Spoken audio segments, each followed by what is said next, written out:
जय जगन्नाथ पिला माने आज आमे जानिबा इलेक्ट्रिक चार्ज कौन। प्रीवियस लेक्चर रे आमे माने जानिथिले जे चार्ज रो एक्टिविटी रु ही इलेक्ट्रिसिटी रो सृष्टि। तेबे इलेक्ट्रिक चार्ज कौन एहाकू गोटे उदाहरण माध्यम रे बुझिबा। एथि पई आमे कॉम एंड पेपर पीसेस रो एक्सपेरिमेंट को देखिबा। जेते बेले मु कॉम बा पानियाटी को किछि न करी डायरेक्टली पेपर पीसेस आडको देखौछि सेते बेले कागज टुकुड़ा सबु पानिया आडको अट्रैक्ट हेउ नहंती, किंतु जेते बेले मु पानियाटी को मुंडरे रब करिबा परे पेपर पीसेस आडको देखौछि पेपर पीसेस माने पानिया आडको अट्रैक्ट हेउछंती। किंतु काहेकि कारण मु जेते बेले पानियाटी को मुंडरे रब करूछि बा घसुछि सेते बेले पानियाटी चार्ज हे जाउछि एवं एहा पेपर पीसेस को अट्रैक्ट करूछि। तेबे एमिति हेउछि काहेकि एथि पई हमकु एटम रो बेसिक संरचना को बुझिबा को पड़िबो। ता पूर्वरु पिला माने हमकु जानिबा को पड़िबो मैटर एवं पार्टिकल्स कहिले कोन। प्रथमे मैटर कहिले कोन ना जेउ जिनिस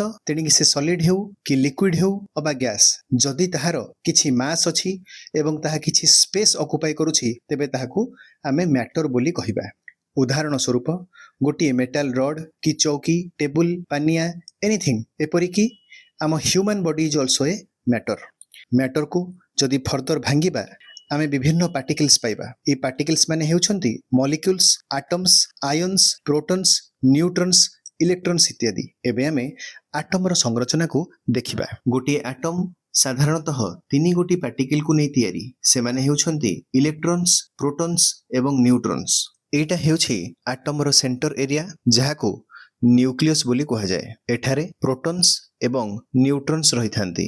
तार चारिकड़े ए जो ऑर्बिट मानक तुमे देखुछ एठारे इलेक्ट्रॉन्स माने घुरी बुलु थांती। इलेक्ट्रॉन्स माने हेउछंती नेगेटिवली चार्ज्ड पार्टिकल। गोटे इलेक्ट्रॉन केतिकी चार्ज कैरी करे ना -1.6 × 10⁻⁻19 कूलम। सेमिति proton is positively charged particle. गोटे प्रोटॉन +1.6 × 10⁻⁻19 कूलम रो चार्ज कैरी करे। आउ न्यूट्रॉन्स माने हेउछंती इलेक्ट्रिकली न्यूट्रल, अर्थात एमाने कौनसी चार्ज कैरी करंती नहीं। आउ चार्ज रो यूनिट हेउछि पिला माने कूलम। याकू C द्वारा डिनोट करा जाए। तेबे बैलेंस स्टेट रे गोटे एटम रे समान संख्यक प्रोटॉन्स एवं इलेक्ट्रॉन्स रही थांती।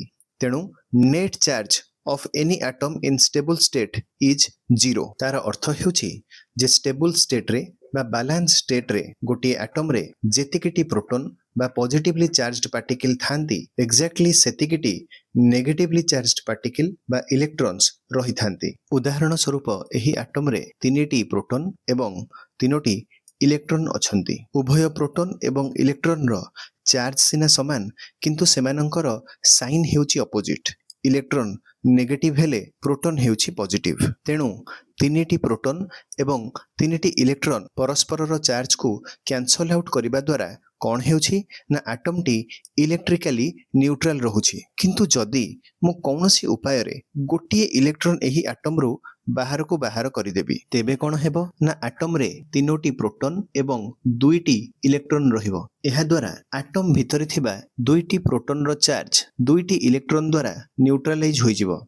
किंतु जो एक्स्ट्रा प्रोटॉन टी मोर एटम भितरे रहिला ताहा मोर एटम को पॉजिटिवली चार्ज्ड करिदेबो। तो कथा हेउछि मु इलेक्ट्रॉन को एटम रो बाहर को नेबी केमिति। One of the method is by rubbing with any other material. अर्थात जदि मु गोटे मटेरियल को आउ गोटे मटेरियल रे घसीबी सेते बेले फ्रिक्शन द्वारा किछि इलेक्ट्रॉन गोटे मैटर रु अन्य मैटर को ट्रांसफर हेइ थांती। तेणु जेते बेले आमे पानिया को चुटी रे घसिले सेते बेले चुटी रु किछि इलेक्ट्रॉन बाहरी पानिया को आसिले इलेक्ट्रॉन पानिया रे ऐड हेबा द्वारा पानियाटी नेगेटिवली चार्ज्ड हे गला। कारण electrons are negatively charged particles. वर्तमान सुधा हमें जानिले जे जदि गोटे मटेरियल रु किछि इलेक्ट्रॉन काढी दिया जिवो तेबे मटेरियल टी मोर पॉजिटिवली चार्ज्ड हे जिवो। सेमिति जदि किछि इलेक्ट्रॉन गोटे मटेरियल रे ऐड कर दिया जाए तेबे मटेरियल टी मोर नेगेटिवली चार्ज्ड हे जिवो। एठी तुम मानक मनरे गोटे प्रश्न आसुथिबो जे बोथ इलेक्ट्रॉन्स एंड प्रोटॉन्स तो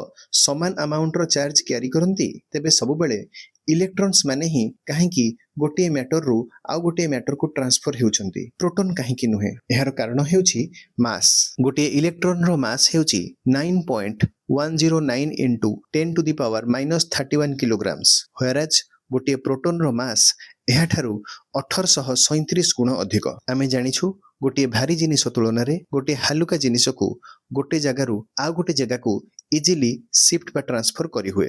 जेहेतु इलेक्ट्रॉन्स माने प्रोटोन तुलन रे खूब हालुका, तेणु सबु बेले इलेक्ट्रॉन्स माने ही गोटे मैटर रु आ गोटे मैटर को ट्रांसफर हेई थांती। अन्य अर्थ रे कहिबाकू गले गोटे मैटर रो इलेक्ट्रिफिकेशन पई सबु बेले इलेक्ट्रॉन्स माने ही एक्टिवली रेस्पोंसिबल। वर्तमान आमे जानिबा टाइप्स ऑफ चार्जेस विषय रे। चार्ज केते प्रकार रो ना चार्ज हेउची दुई प्रकार रो, पॉजिटिव चार्जेस एवं नेगेटिव चार्जेस। गोटे चार्ज रो काम कोन ना से अन्य चार्ज उपरे फोर्स अप्लाई करे, जेमिति कि पॉजिटिव चार्ज सब बेले नेगेटिव चार्ज को निज आड़ी की अट्रैक्ट करिवो एवं पॉजिटिव चार्ज को निज ठारू दूर को ठेलिबा को चेष्टा करिवो। सेमिति गोटे नेगेटिव चार्ज पॉजिटिव चार्ज आड़ी की आकर्षित हेबो एवं गोटे नेगेटिव चार्ज को निज आड़ू ठेलिबा को चेष्टा करिवो। अर्थात like charges repel and opposite charges attract each other. Etah electric charge रो गोटे इंपोर्टेंट प्रॉपर्टी। Electric charge कौन ना it is a characteristic developed in the particle of a material due to which it can apply force on other particles। अर्थात electric charge हेउछि गोटे characteristic बा गुण जहाँकि कौनसी material रे डेभलप होता है, जोथि पई सही मटेरियल टी अन्य मैटर रो पार्टिकल मानक उपरे फोर्स अप्लाई करिथाय। जेमिति आमे देखिले जे पानिया को चुटी रे घसीबा द्वारा चुटी रो किछि इलेक्ट्रॉन पानिया को ट्रांसफर हैला, तेणु पानियाटी एक्सेस इलेक्ट्रॉन पाइबा द्वारा नेगेटिवली चार्जड हैला एवं एही नेगेटिवली चार्जड पानियाटी को जेतेबेले मु पेपर पीसेस आडको नेली सेतेबेले एहा पेपर पीसेस भितर थिबा पॉजिटिवली चार्जड पार्टिकल मानक उपरे फोर्स अप्लाई कला, जेउथि पई पेपर पीसेस गुडी को अट्रैक्टेड हेई पानिया देहरे लाखी गले। पिला माने जदि तुमको केही प्रश्न करे जे इलेक्ट्रिक चार्ज रो सबुठारो इंपोर्टेंट प्रॉपर्टी कोन, तेबे तुमर आंसर हेबो charge is always carried by a material. ता अर्थ होची कोन, मटेरियल बिना चार्ज ट्रांसफर ही परिबो नाही बा मटेरियल नाही तो चार्ज मध्य एग्जिस्ट करि परिबो नाही। केमिति